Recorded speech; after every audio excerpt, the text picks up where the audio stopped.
समझें बाजार, ना ही कोई लाल हरी कैंडलों का ज्ञान, ना ही कोई वॉल्यूम का घटना बढ़ना,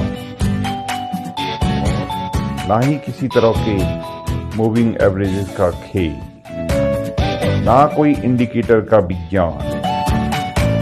मैं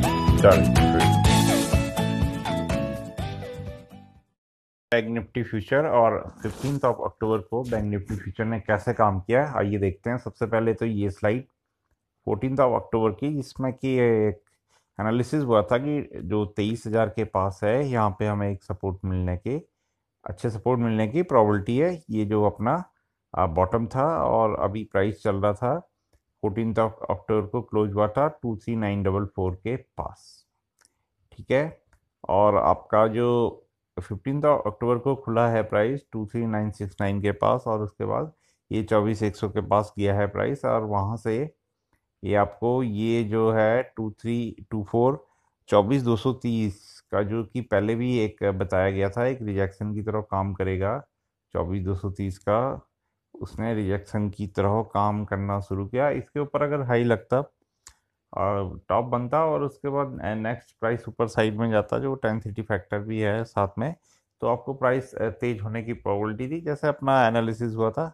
और हुआ क्या, 1030 के आसपास ये जो एक बार ट्रेंड से सपोर्ट लेके ऊपर गया प्राइस, और जो आपका ब्रेकडाउन हुआ है वो डाउन साइड में हुआ है जी। और आप ये देखोगे जिस तरह से प्राइस एक्शन हुआ है, बिल्कुल 24,230 के पास से प्राइस पलटा है।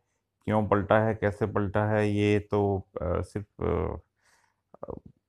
जो एनालिसिस है वो इसी तरह का था, और इस तरह से ही प्राइस एक्शन मैक्सिमम मेरे एनालिसिस इसी तरह के होते हैं, जिसमें कोई इंडिकेटर और कुछ कंक्लूजन निकालने की ज़्यादा ज़रूरत नहीं पड़ती है। जहाँ पे लग रहा था प्राइस यहाँ से पलटेगा, लोअर लो लगाते हुए नीचे आएगा, हायर हाई लगाते हुए ऊपर आ जाएगा, और बिल्कुल प्राइस पलट के आपके 22,841 के पास नेक्स्ट जो सपोर्ट था उसके पास ही जाके प्राइस रुक गया है बैंक निफ्टी फ्यूचर का।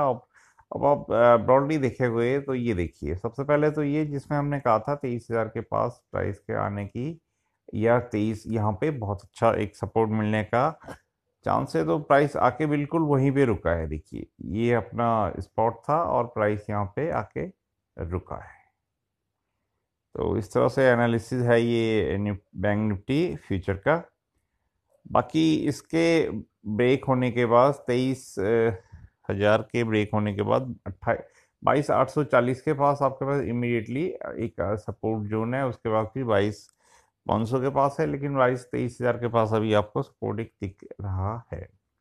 ये प्राइस जोन कोई आज या कल के नहीं कैलकुलेट किए हैं, थोड़ा मेरे प्रीवियस सारे वीडियोस देख लो आप। ये 24 और 25 सितंबर को ये प्राइस जोन सारे प्लॉट कर दिए गए थे, और उसी पे ही सारा एनालिसिस हो रहा है। कोई नया प्राइस दिखेगा तो वो प्लॉट कर दिया जाएगा। सारे प्राइस जितने भी हैं ये पिछले वीडियोस में कैलकुलेटेड हैं, पिछले 24 वाले वीडियो में कैलकुलेटेड है।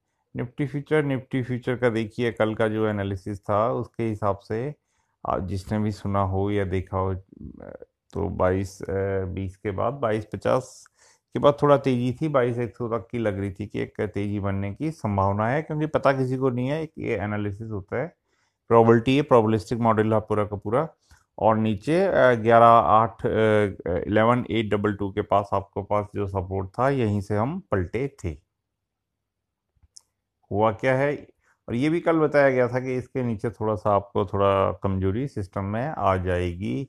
प्राइस देखिए कहाँ पे गया, बिल्कुल 12,000 के पास से पलटा है, ट्रेंड के नीचे फिर थोड़ा रिजेक्शन दिया है, और बिल्कुल जिस हिसाब से प्राइस सेक्शन होता है उसी हिसाब से गए, और 11,822 के पास गए हैं, और उसके बाद जब वो ब्रेक हुआ तो आप चल पड़े हो नीचे साइड में, और आपके पास नीचे जो सपोर्ट था 11,642, आप 11,670 या 665 के पास आप इसी ट्यून में जाके प्राइस आपका रुका है, क्योंकि यहाँ पे एक रुकने की आपको एक संभावना थी। तो आप बड़ी अच्छी जगह प्राइस जो जिस तरह से प्राइस एक्शन होना था ऊपर साइड में होता तो 12,100 की तरफ जाने की ज़्यादा संभावनाएं थी।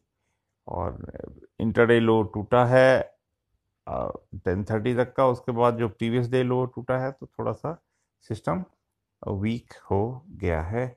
बाकी अगर कल का लो ब्रेक हो जाता है, आज का लो ब्रेक हो जाता है कल, तो नीचे प्राइस जाने की संभावना है।